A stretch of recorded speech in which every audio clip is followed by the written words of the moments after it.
In 1854, the British archaeologist William Loftus excavated the ruins of ancient Uruk in southern Iraq, one of the oldest and most extensively documented Sumerian cities.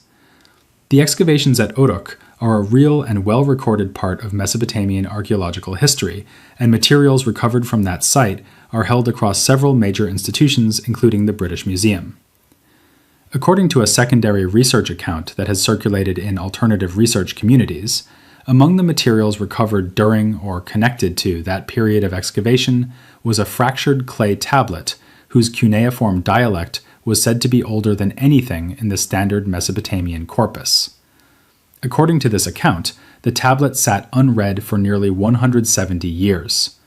A private institution funded a complete translation in 2018. 2 of the 3 linguists assigned to the project requested anonymity in the final report. The third quietly left academia 6 months after delivery. What the tablet describes, according to the proposed translation that has circulated from this account, is not a war, not a flood, not a creation. It describes, in what the account characterizes as clinical first-person prose, what happens to human consciousness in the first 90 seconds after physical death, and what happens to those who refuse the option offered to them at the threshold. These are extraordinary claims. The tablet described in this account, no catalog number confirmed in published institutional records, has not been independently verified through mainstream archaeological or Assyriological publications. The 2018 translation, the private funding institution, and the 3 linguists described have not been confirmed through any published academic record. Everything that follows is an exploration of this account as it exists in secondary research literature, framed against what mainstream scholarship actually documents about Sumerian and Mesopotamian afterlife concepts. Before we go further, if this kind of historical and archaeological exploration is what you're here for, subscribe now. Every week, this channel examines texts, tablets, and interpretive debates at the edges of mainstream scholarship. Hit subscribe and turn on notifications. What mainstream scholarship documents about Sumerian afterlife concepts? To understand why the proposed translation would be considered remarkable, it helps to understand what mainstream Assyriology actually documents about how the Sumerians understood death and what followed it. What is not in dispute? The Sumerian underworld, known in authentic texts as Kur, or the Great Below, is extensively documented across real, authenticated cuneiform literature. The Descent of Inanna, one of the oldest substantially complete narrative texts in the human record, describes a journey to and through this realm. The text is real, extensively translated, and actively studied in peer-reviewed Assyriological scholarship. What mainstream Assyriology documents about the Sumerian underworld?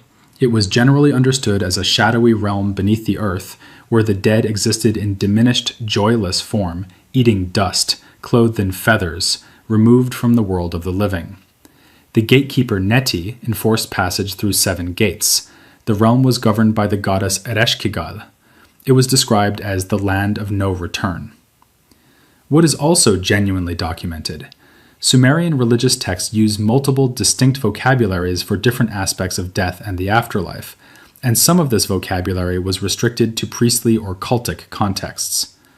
The existence of specialist religious vocabulary, operating differently from public religious language, is a documented feature of Mesopotamian religious culture, not a fringe claim. What has not been documented in any mainstream peer-reviewed source?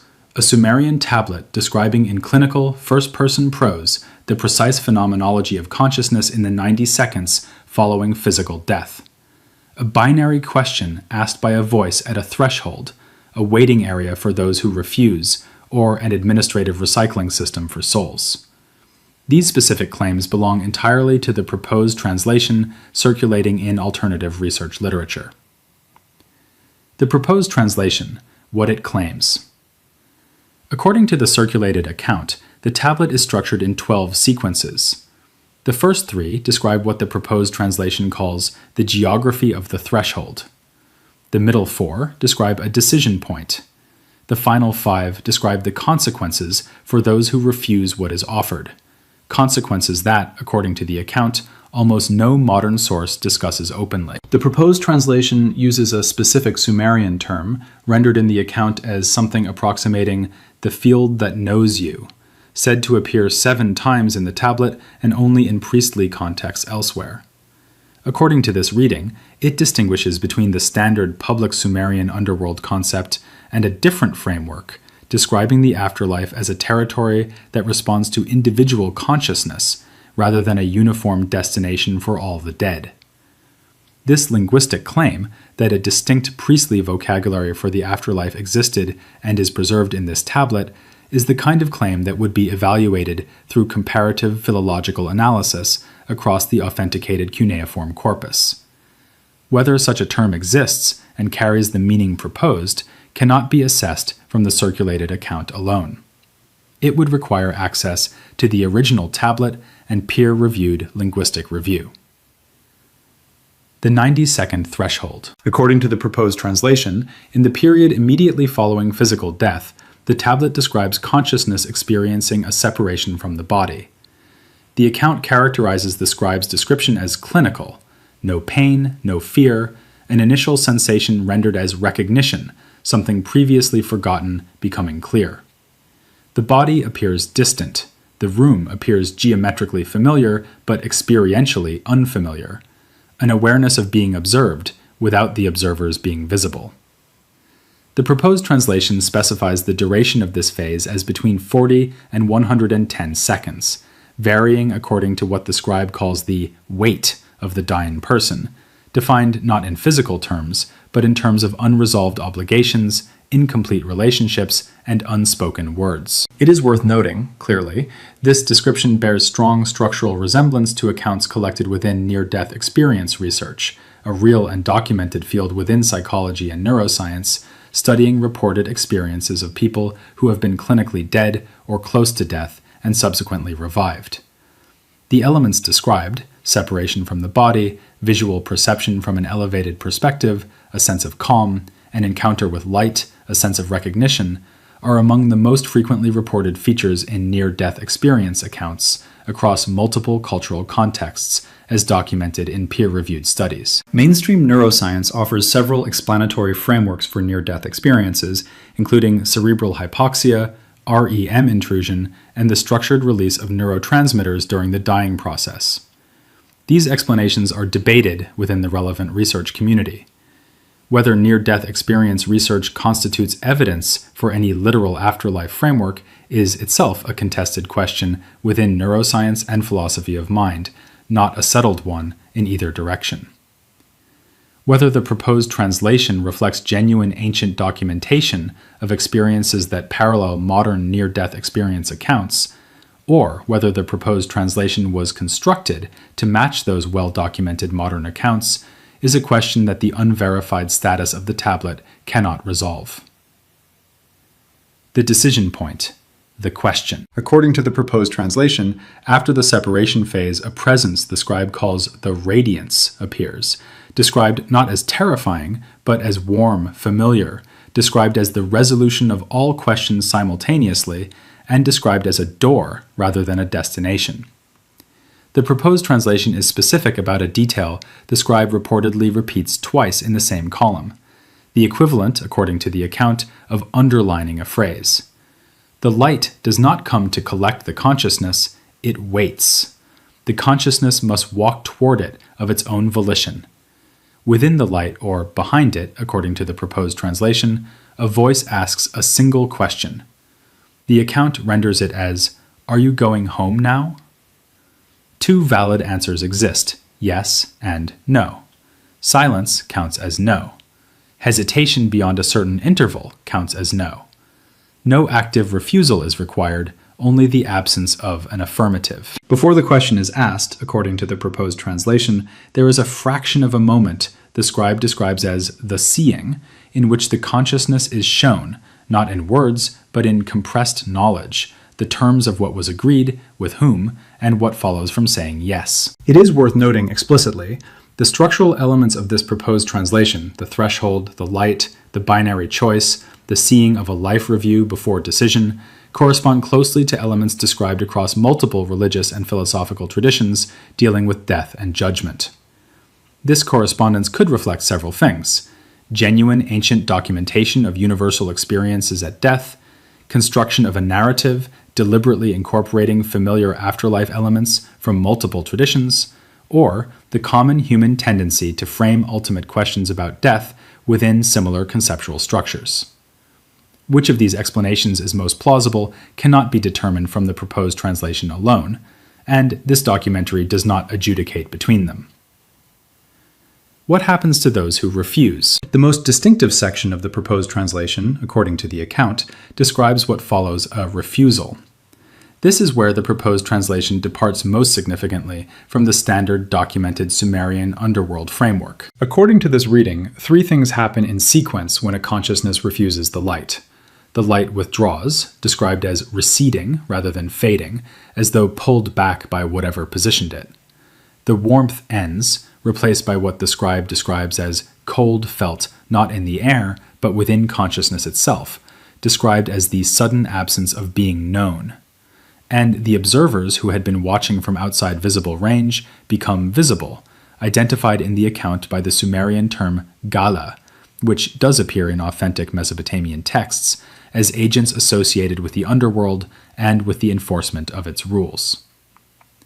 The authentic Sumerian text tradition does use the term gala in connection with underworld enforcement figures, including in the Descent of Inanna. The specific proposed translation here gives them a role, escorting those who refuse to a waiting area that goes beyond what the authenticated gala references in mainstream Assyriological literature establish. The waiting area, according to the proposed translation, resembles the world just left, but with perceptual distortions: colors slightly wrong, sounds mismatched to their visual sources, people appearing and disappearing without explanation. The consciousness can observe the living, but cannot be perceived or heard by them.